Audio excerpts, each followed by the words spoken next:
Hello friends, আজকে আমি বানাবো ইলিশ মাছের ভাপা। তার জন্য আমি এখানে ইলিশ মাছ কেটে ধুয়ে গুছিয়ে নিয়েছি। এবার আমি মাছটা নুন হলুদ মাখিয়ে নিয়েছি। দেখো, এবারে এখন আমি এখানে ময় মশলা অ্যাড করে দেব। এখানে আমি দিয়ে দেব তোমার হলুদ গুঁড়ো দেব, তারপরে লবণ দেব। আচ্ছা, দেখো মাছটা পিস দেখেছো কি সুন্দর, দেখো খুব বড় ছিল মাছটা, হয়তো ক্যামেরায় অতটা বোঝা যাচ্ছে না, কিন্তু মাছটা খুব বড় ছিল। দেখো আমি এখানে সর্ষে বাটা, কাঁচা লঙ্কা বাটা, জিরে বাটা সব আমি একসঙ্গে এখানে দিয়ে দিয়েছি, লবণ দিয়ে দিয়েছি। এবার আমি এখানে হলুদ গুঁড়ো অ্যাড করে দেবো। দেখো দেখেছো মাছগুলোর সাইজ দেখো। এবার আমি এটাকে সুন্দর করে মাখিয়ে নেব। সঙ্গে আমি কাঁচা সর্ষের তেল দিয়ে দেবো। দেখো দেখো আমি হলুদ গুঁড়ো দিয়ে দিয়েছি।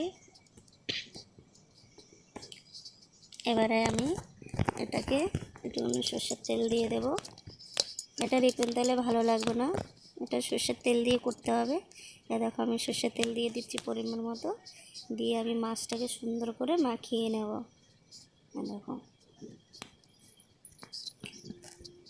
আমি এবার মাছটাকে সুন্দর করে মাখিয়ে নেব, তারপর আবার দেখা হচ্ছে। এটা আমি আস্তে আস্তে মাখিয়ে নেব, কারণ মাছে কাঁটা আছে, যাতে কাঁটাটা আমার হাতে ফুটে না যায়। তার জন্য আমি আস্তে আস্তে মাছটাকে সুন্দর করে মাখিয়ে নিচ্ছি। দেখো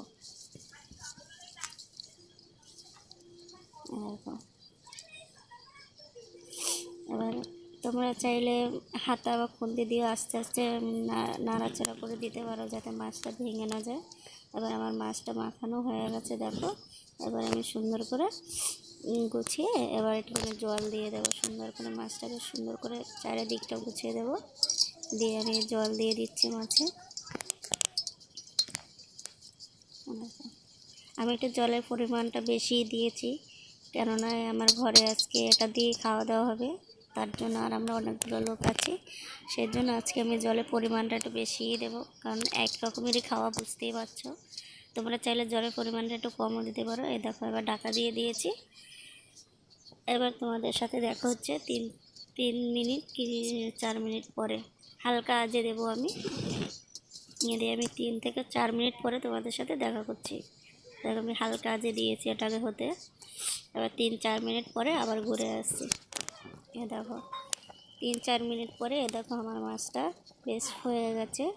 কালারটা দেখো কি সুন্দর এসছে। তোমরা চাইলে এভাবেই করতে পারো। তার সঙ্গে আমি একটু ধনেপাতা কুচি দিয়ে দেবো। তোমরা চাইলে এটা প্রথমেও মাছের সাথে একসঙ্গে মাখিয়েও দিতে পারো, কিংবা পরেও দিতে পারো। আর এই ভিডিওটা লাস্টে পার্ট আসছে।